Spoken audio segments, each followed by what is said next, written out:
First ever factory outlet Mukunda jewelleries KBHP Somajiguda Suchitra Hanamkonda Kothapet Chandanagar Khammam.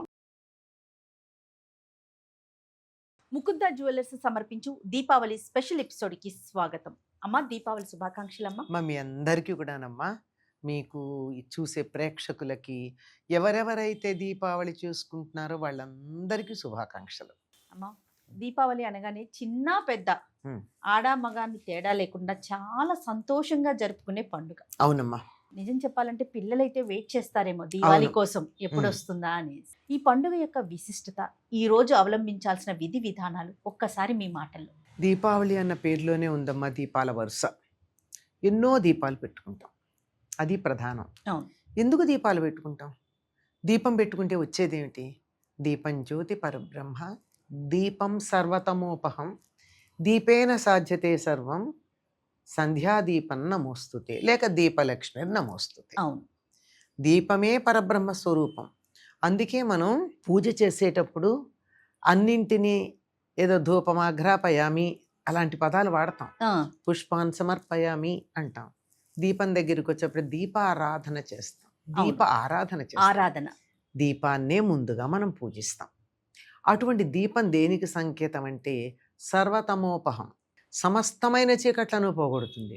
సమస్తమైన చీకట్లు అంటే ఏమిటి అంటే, ఈ కంటికి కనపడేటటువంటి వెలుగు లేకపోతే రాత్రిపూట వచ్చే చీకటే కాదు, అజ్ఞానం, ఆ తరువాత అనారోగ్యం, దుఃఖం, బాధ, ఇలాంటి మనం వద్దనుకునేవేవైతే ఉన్నాయో అవన్నీ చీకట్లే. అవును. అటువంటి చీకట్లన్నీ పోగొడుతుంది. ఎట్లా పోగొడుతుంది? ఒక్క దీపం పెడితే. అంటే చేతిలో దీపం కనుక ఉన్నట్టయితే దారి కనపడుతుంది, కనుక మనకు కావలసిన పనులు చేసుకోగలుగుతాం. జ్ఞానం అనే దీపం ఉంటే అజ్ఞానం పోతుంది, కనుక విజ్ఞానం కలుగుతుంది. అవిద్య అనేటటువంటి చీకటిని విద్య అనేటటువంటి దీపం పోగొడుతుంది. అనారోగ్యం అనేటటువంటి చీకటిని ఆరోగ్యం అనే వెలుగు పోగొడుతుంది. కనుక సమస్తమైనటువంటి చీకట్లని పోగొడుతుంది. కనుక దీపం వెలిగించటం అన్నది చాలా ప్రధానమైనది, ముఖ్యమైనటువంటిది, అందరూ సంతోషించేటటువంటిది, తప్పక చేయాల్సింది. మామూలుగా ఒక్క దీపం పెడితేనే ఇట్లా పోతే ఎన్ని దీపాలు వెలిగించుకుంటే ఎన్ని చీకట్లు పోతాయమ్మా. నిత్య పూజలో మనం ప్రతిరోజు కూడా దీపం పెడతాం. మీరు అన్నట్లుగా ఒక దీపానికే ఇన్ని విశిష్టతలు ఉంటే దీపావళి రోజు అచ్చంగా దీపాలతోనే మనం పూజ జరుపుకుంటాం కదా. దీపానికి పూజ చేస్తాం, దీపాలతో పూజ చేస్తాం. అవునమ్మా, అది దీనికి ఉన్నటువంటి ప్రాధాన్యం. ఈ రోజు అవలంబించాల్సిన విధి విధానాలు, పూజా విధానం, ముఖ్యంగా మనం లక్ష్మీదేవికి పూజ చేసుకుంటాం కదమ్మా. దీని యొక్క విశిష్టత ఏంటమ్మా? లక్ష్మీదేవి ఈనాడు ఆవిర్భవించింది పాలసముద్రం తరచినప్పుడు. అమావాస్య నాడు ఆవిర్భవించింది ఆవిడ. అందుకే అమావాస్య నాడు పుడితే అమ్మాయి అందంగా ఉంటుంది, మహాలక్ష్మి స్వరూపం అంటారు. అందుకు కనుక అమావాస్య అనేది లక్ష్మీదేవికి, అందులో ఆశ్వయుజ అమావాస్య ఇది. అంటే ఉత్తర దేశీయులు కార్తీకం అనేస్తారు, వాళ్ళకి 15 రోజుల ముందు మొదలవుతుంది కనుక. ఆశ్వయుజ అమావాస్య అన్నది అమ్మవారి పుట్టినటువంటి రోజు లక్ష్మీదేవి. అందువల్ల ఆ రోజు ఆవిడ పుట్టడమే కాదు, ఆ రోజే ఆవిడ కళ్యాణం కూడా అయింది. లక్ష్మీ కళ్యాణం కూడాను అంతే. ఎందుకు కళ్యాణం అయిందంటే, ఆవిడ ఆవిర్భవించగానే అందరూ దేవకాంతలందరూ వచ్చి ఆవిడికి చక్కగా అభ్యంగన స్నానం చేయించేస్తారు. ఆ పాల సముద్రంలో ఉన్న మీగడ తెచ్చి ఒంటికి అలా చేయిస్తారనమాట. దిగ్గజాలు వచ్చి ఆవిడికి అభిషేకం చేస్తాయి, నీళ్లు తెస్తాయి, ఆకాశగంగ నీళ్లు, అష్టదిగ్గజాలు. అందుకే మనం చూస్తే అటు ఇటు అమ్మవారికి దిగ్గజాలు ఏనుగలు ఉన్నట్టుగా కనపడతాయి. ఆవిడికి అభిషేకం చేయడానికి నీళ్లు తీసుకొచ్చాయి అవి. ఇలా చేసి ఆవిడని అలంకరించినప్పుడు దేవతలందరూ కూడా, ఈవిడ నా వంక చూస్తే బాగుండు, నన్ను పెళ్లి చేసుకుంటే బాగుండు, ఇలా కోరుకున్నారు అందరూ ఆ సౌందర్యాన్ని చూసి. ఆవిడ అలా చూసింది, అందరిని చూసి వీళ్ళెవరూ పనికిరారు అనుకుంది. విష్ణువుని చూసి ఇష్టపడి తన చేతిలో ఉన్నటువంటి సమూహంలో ఆయన కూడా ఉన్నారు, అక్కడ ఉన్నాడు. ఎందుకంటే లక్ష్మీదేవి పాల సముద్రంలోంచి ఎందుకు పుట్టాల్సి వచ్చింది? దానికి కూడా ఒక కారణం ఉంది కదా. ఏమిటి అంటే, దుర్వాసో మహర్షి శపించటం వల్ల స్వర్గలక్ష్మి స్వర్గాన్ని వదిలిపెట్టి వెళ్ళిపోయి సముద్రంలో దాక్కుంది. స్వర్గంలో ఎటువంటి శోభ, కాంతి, వెలుగు లేకుండా అయిపోయినాయి. బాధపడ్డాడు, పొరపాటు చేశాడు కదా. మరి ఆయన ఇచ్చినటువంటి దండని మెడలో వేసుకోకుండా ఒక బ్రాహ్మడు మెడలో వేసుకున్న దండ నేను వేసుకుంటానా అని చెప్పి ఏనుగు మీద వేశాడు. ఆ దండ కూడా తను వేసుకున్నది కాదు, విష్ణువు తగ్గించి తెచ్చానని చెప్తే కూడా పట్టించుకోవాలా. ఒకళ్ళు వేసుకున్నది నిర్మాల్యం, నేను వేసుకుంటానా అనుకున్నాడు. కానీ నిర్మాల్యం ఎంత పవిత్రమైంది, దేవుడి దగ్గర స్వామివారి మీద నుంచి నుంచి వచ్చింది కదా. ఆ మాత్రం ఆలోచించలేదు గనక నువ్వు అహంకారంతో ఉన్నావు గనక నీ స్వర్గలక్ష్మి నిన్ను వదిలిపోతుంది అన్నాడు. మరి ఎప్పుడు అది కూడా ఉంటుందిగా. అవును. ఎప్పుడైనా సరే వీళ్ళు శాపం ఇచ్చారంటే ఒక్క క్షణమే ఉంటుంది, వాళ్ళ కోపం ఎక్కువ ఉండదు. కోపం వెంటనే దానికి అది కోపం సంబంధించి ఎక్కువ ఉంటే వాళ్ళు అసలు ఋషులే గారు. అవునమ్మా. అప్పుడు మరి ఎప్పుడంటే లక్ష్మి ఎప్పుడైతే మళ్ళీ విష్ణువుని చేరుకుంటుందో అప్పుడు నీకు లక్ష్మి లక్ష్మి వస్తుంది. వచ్చేస్తుంది అంటాడు. ఆహా. అందుకని సముద్రంలో ఆవిడ దాక్కుంది, ఆహా. పుట్టిల్లు కదా, అవును, అవును. వీళ్ళు అక్కడ దాక్కుంది. వీళ్ళు పాల సముద్రాన్ని తరచినప్పుడు ఆవిడ ఆవిర్భవించింది, విష్ణువుని ఆవిడ అప్పుడే వరించింది. కదా అమృతం కూడా వచ్చింది. అమృతం, ఆ తర్వాత అమృతం, తర్వాత చంద్రుడు పుట్టాడు, మొదట లక్ష్మీదేవి. లక్ష్మీదేవి. ఉహు. అంతకు ముందే ఐరావతం, ఉమ్. కల్పవృక్షం, ఉచ్చైశ్రమ, కల్పవృక్షం, చింతామణి, పారిజాతం, కామధేనువులు ఇవన్నీ ముందర ఆవిర్భవించాయి. అంతకన్నా ముందు ధన్వంతరి ఆవిర్భవించాడు. ఇవన్నీ వరుసగా అయ్యి అప్పుడు ఆవిడ లక్ష్మీదేవి ఆవిర్భవించింది. అందువల్ల లక్ష్మికి చాలా ప్రీతిపాత్రమైనటువంటి రోజు లక్ష్మి యొక్క జయంతిగా మనం చెప్పుకుంటూ ఉంటాం. ఆ రోజు వివాహం కూడా జరిగిందమ్మా. అప్పుడు అయిపోయింది, ఆవిడ చేపట్టింది అంతే, కళ్యాణం అదే. మనం చేయడం కాదు. ఆ. ఆయన మెడలో దండ వేసింది, అయిపోయింది, ఓహో. వెళ్ళింది, వెంటనే వరించింది. స్వర్గ అయింది. అక్కడి నుంచి ఆవిడ తన వాహనం ఎక్కి విహారానికి బయలుదేరింది. అమ్మవారి యొక్క వాహనం గుడ్లగూబ. గుడ్లగూబకి పగలు కళ్ళు కనిపించవు కనుక అందుకే దీపం పెట్టాక చీకటి పడ్డాక మనం అమ్మవారికి పూజ చేస్తాం, మన ఇంటికి వస్తుందని. కానీ ఈ కథ నేను మొట్టమొదటిగా వింటున్నానమ్మా. జనరల్ గా మేము అంటే మా అందరికి తెలిసిన కథ ఏంటంటే కృష్ణుడు యుద్ధానికి వెళ్ళటం, ఆ. తర్వాత సత్యభామ రాక్షసుని వధించటం, ఇదంతా జరిగింది కాక ఆ, ఇది కూడా జరిగింది. ఇది జరగపోలా. ఇది కాక నరకాసుర వధ కూడా కారణం. ఈ రోజున అనేకమైన సత్కార్యాలు జరిగాయి, మంచి పనులు. అందులో ఇదొకటి, లక్ష్మీదేవి ఆవిర్భావం. మరి లక్ష్మీ పూజ ఎందుకు చేస్తారు? అవును, ఇది కారణం. ఆహా. లక్ష్మీ పూజ ఎందుకు చేయాలన్న దానికి చెప్పాను ఇది. అదేనమ్మా. ఓకే, అది. ఓకే. సో గుడ్లగూబ ఆవిడ వాహనం కాబట్టి పగలంతా కనిపించదు కాబట్టి సాయంత్రం మనం పూజ విహారానికి బయలుదేరింది. ఆ, తర్వాత అలా అందుకే మనం ఏదో రాత్రిపూట పూజ చేస్తాం ఆవిడికి. ఇంట్లో దీపాలు వెలిగించుకుంటే లక్ష్మి ఉంటానని చెప్పినటువంటి స్థానాల్లో దీపాలు ఒకటి. అందులో ముఖ్యంగా ఆవు నేతితో వెలిగించిన దీపం. ఈనాడు తప్పనిసరిగా ఆవు నేతి దీపాలు పెట్టుకుంటారు చాలా మంది. ఆవు నెయ్యి దొరకని సందర్భంలో నువ్వుల నూనె దీపం, వేరేవి పెట్టరు, వేరేవి పెట్టకూడదు. అది ఈ కూడా నెలంతా కూడా నువ్వుల నూనె దీపమే పెట్టాలి. అవును, మట్టి ప్రమిదల్లో పెట్టుకుంటాం కదమ్మా. మట్టి ప్రమిదలు పెట్టుకోవచ్చు, అంటే బయట పెట్టేవి, లోపల పెట్టుకునే వాటిల్లో మనకు ఉండేటటువంటి ఎన్ని రకాల ప్రమిదలు ఉంటే అన్నిట్లోనూ పెట్టుకుంటాం. ఓకే.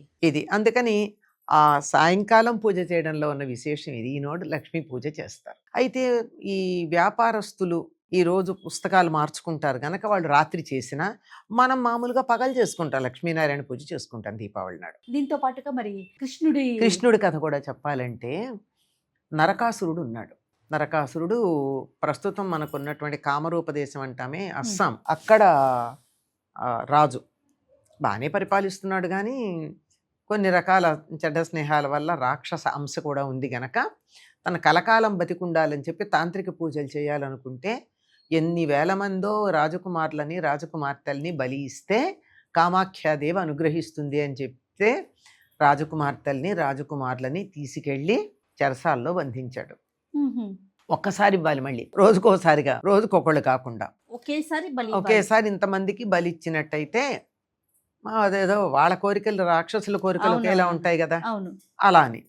ఇది తాంత్రికం. కామాఖ్య ఇప్పటికి కూడా కొంత తాంత్రిక నడుస్తూ ఉంటుంది మా కామాఖ్యలో. అక్కడ అలాంటిది కృష్ణుడు తాను నరకాసురుని సంహరించడానికి బయలుదేరుతుంటే సత్యభామ నేను కూడా వస్తానంది. ఎందుకు యుద్ధభూమికి అన్నాడు.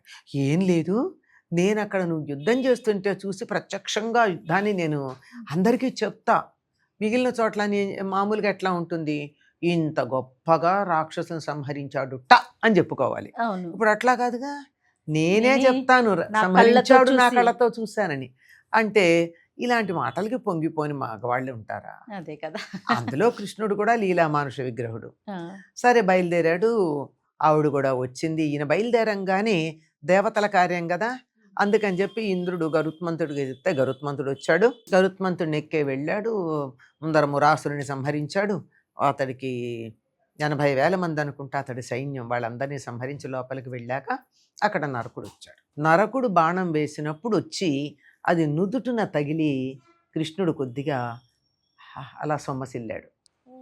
సొమ్మసిల్లి వెంటనే ఆవిడ కంగారు పడుతున్న ఆవిడతో చెప్తాడు, నువ్వు ఎప్పుడు అంటావు కదా నేను కూడా యుద్ధం చేస్తాను, సరదా పడతావు, తీసుకో, బిల్లు తీసుకో, యుద్ధం చెయ్యి అన్నాడు. కృష్ణ భగవానుడే ఆదేశించారు, అనుమతించాడు. అటు పక్కన నరకుడి మీద కోపంగా చూస్తోంది, కృష్ణుడి వైపు ప్రేమ చూపిస్తోంది. అంటే 2 రకాలుగా చూడగలగడం అన్నది ఆడవాళ్ళకే చేతనవుతుందండి. ఒకేసారి 2 ఇళ్లలో 10 రకాలుగా చూస్తాం. అవునమ్మా, తప్పదు కదా. తప్పదు. అలా అటు చూస్తోంది, ఇటు చూస్తోంది.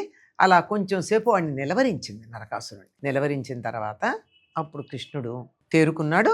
తన విల్లు తను తీసుకుని నరకాసురుడిని సంహరించాడు.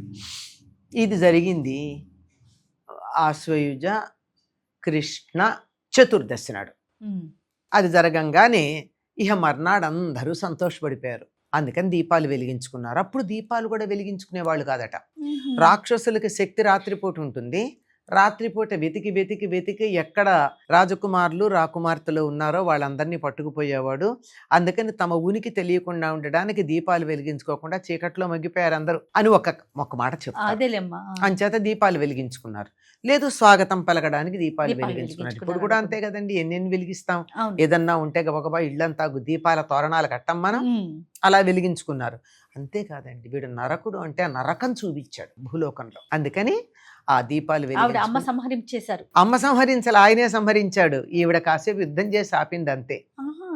సత్యభామ పక్కన ఉంది, కృష్ణుడే సంహరించాడు. కృష్ణుడు సొమ్మసిల్లినప్పుడు నరకాసురుడితో యుద్ధం చేసింది సత్యభామ. వేణింజొల్లెము వెట్టి సంఘటి నీవీ బంధయ్యై పాణింపై అది చక్కనొత్తి బయలుదేరుతుంది ఆవిడ.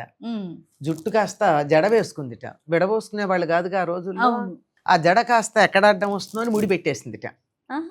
ముడి పెట్టేసి ఈ పమిటేలా తీసి ముందరి నుంచి ఇట్లా కట్టుకొని పనిచేయడానికి ముందర పమిట దోపుకుంటారు కదా. పాణింపయ్యద చక్కనొత్తి సంఘటిత నీవీ బంధయ్యై, ఎక్కడన్నా ఏదన్నా వస్త్రాలు కొంచెం లూజ్ అయ్యి అటు ఇటు తిరిగితే చాలా గట్టిగా బిగించుకుని ఆవిడ చక్కగా యుద్ధం చేసింది అని చెప్తారు. ఎంత బాగా ప్రిపేర్ అయిందో కూడా వర్ణిస్తాడు పోతనామాచ్యులు. సో ఆ విధంగా ఈ గాథని కూడా మనం చెప్పుకుంటాం దీవాళి రోజు జరిగినది. అయ్యో తప్పనిసరిగా. పైగా ఒక యుగంలో నరకాసురుడు భూదేవి కుమారుడు అంటే అప్పుడు జన్మించలా. కృతయుగంలో వరాహ అవతారంలో విష్ణుమూర్తి వచ్చినప్పుడు భూదేవిని ఆయన ఉద్ధరించినప్పుడు విష్ణుమూర్తిని అడిగింది, నాకు ఒక కుమారుడిని ప్రసాదించమని. కానీ ఆ సమయం సరైంది కాకపోబట్టి అప్పుడు గర్భంలో పడినటువంటి వాడు రాక్షసాంశ కలిగి ఉంటాడు అని చెప్పడం జరిగింది. దేవతలు ఆ గర్భంలో నుండి శిశువు బయటికి రాకుండా కట్టడి చేశారు, లోకకంటకుడు అవుతాడని. ఇంతకాలం నేను ఈ గర్భాన్ని మోస్తాను అని చెప్పి భూదేవి మొరబెట్టుకుంటే ద్వాపరం చివర, అంటే కృతయుగంలో గర్భవతి అయింది. ద్వాపరం చివర్లో విష్ణువు దేవతలకు అభయం ఇచ్చి నేను కట్టడి చేస్తాను మీకెందుకు అని చెప్పి ప్రసవం జరిగిన తర్వాత జనకుడి దగ్గర పెంపకానికి ఇచ్చాడు. జనకుడు అంటే మిథిలా నగరాన్ని పరిపాలించే రాజులందరికీ కూడా జనకులు అనేటటువంటి బిరుదం ఉంది. అవును.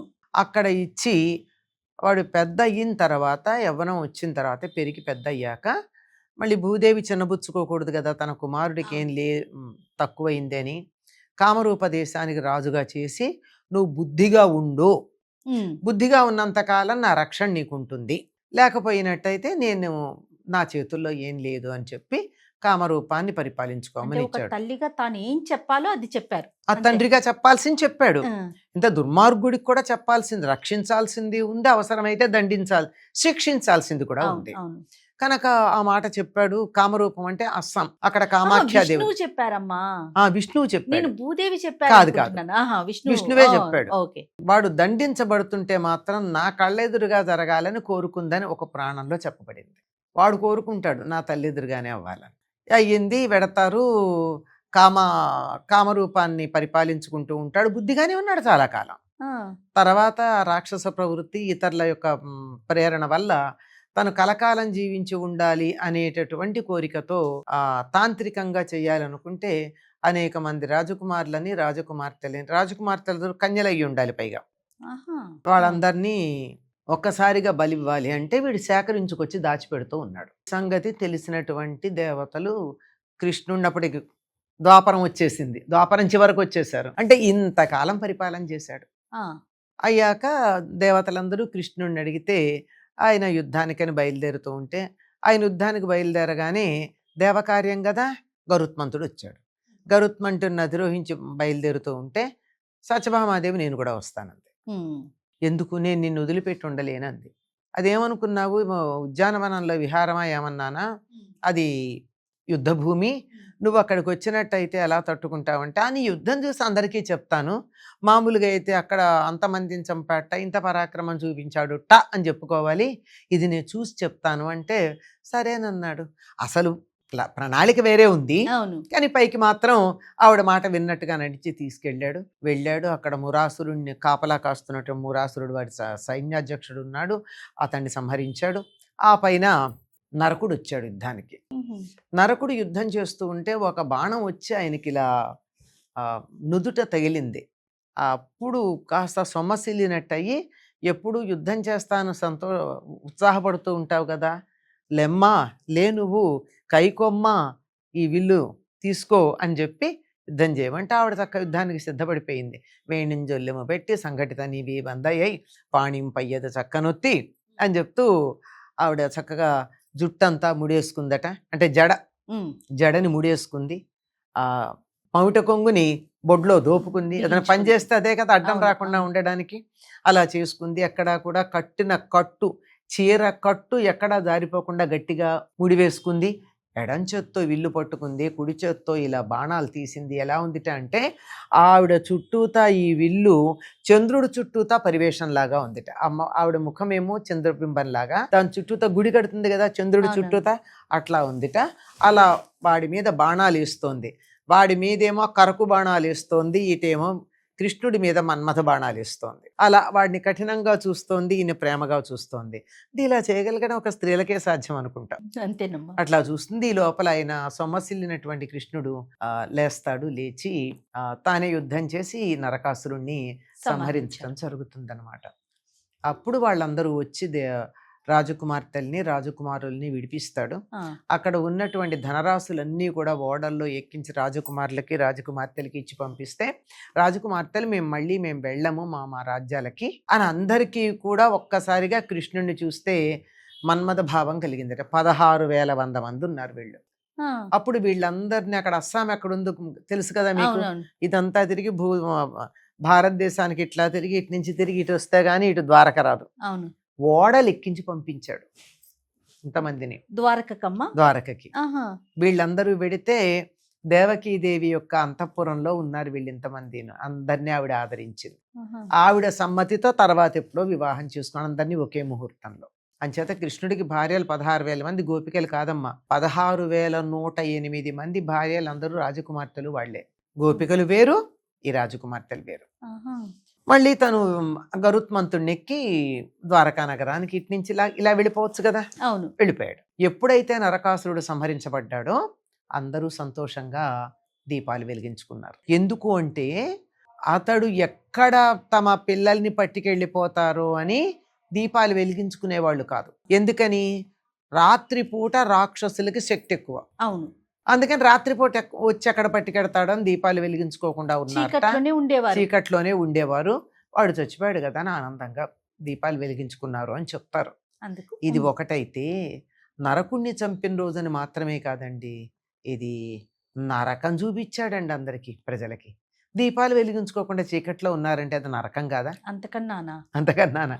అందుకని ఆనందంగా దీపావళి నాడు, నరకుడు వాడు చతుర్దశి నాడు చనిపోతే దీపావళి నాడు చక్కగా దీపాలు వెలిగించుకుని ఆనందంగా సంతోషంగా గడుపుకున్నారు. చాలా సంతోషం అమ్మా. అంటే దీపావళి పండుగతో పాటు పురాతన గాథలను కూడా తెలుసుకునే, మరి ఒక గాథలు ఏంది, మనకు పండగ రాదు, వస్తుంది. ప్రతి పండగ వెనకాల ఒక గాథ, కానీ దీపావళి వెనకాల బోలెడు గాథలు ఉన్నాయని చెప్తారు.